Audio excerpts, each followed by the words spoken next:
This is the background story I made for the Windhelm mod.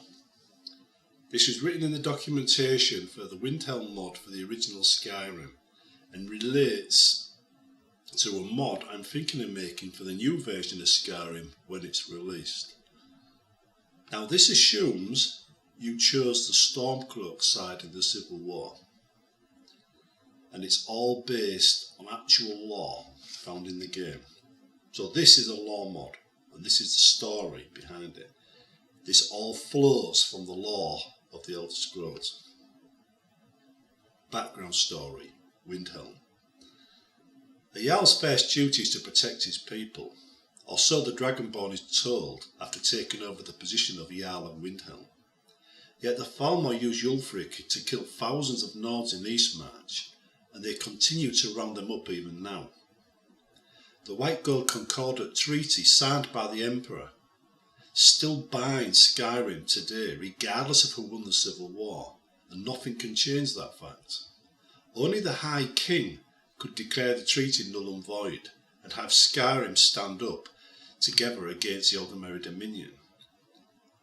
But Ulfric killed him, and in doing so removed Skyrim's only chance to abandon a one-sided treaty without starting another civil war.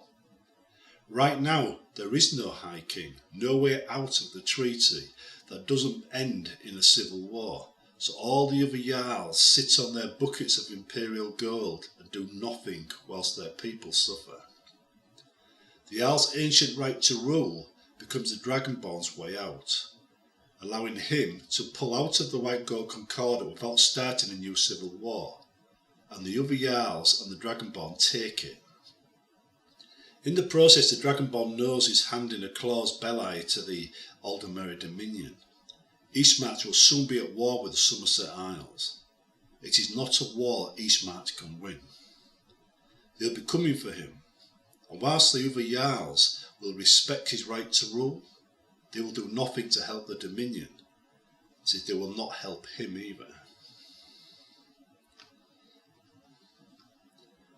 Eastmarch stands alone.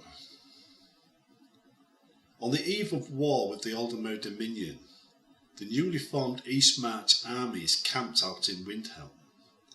People are calling them Shaw's Hammer, meaning Shaw's justice, because they know no Nord gives his life cheaply. Any invader will pay a dear price for coming to Eastmarch. Made up mostly of former Stormcloaks and dressed in Eastmarch blue, they finally get to fight the real enemy and seek bloody revenge after finding out about Ulfric's dossier and how the Thalmor had been manipulating them from the start. They know this is not a battle they can win. By dusk the next day they will all be dead, but they will have met their end fighting the hated enemy as Eastmarch falls into Dominion hands.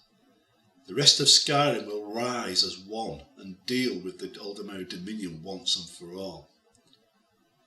A sacrifice is required for Skyrim to come to its senses, and Windhelm is the altar on which they will throw themselves come the morn.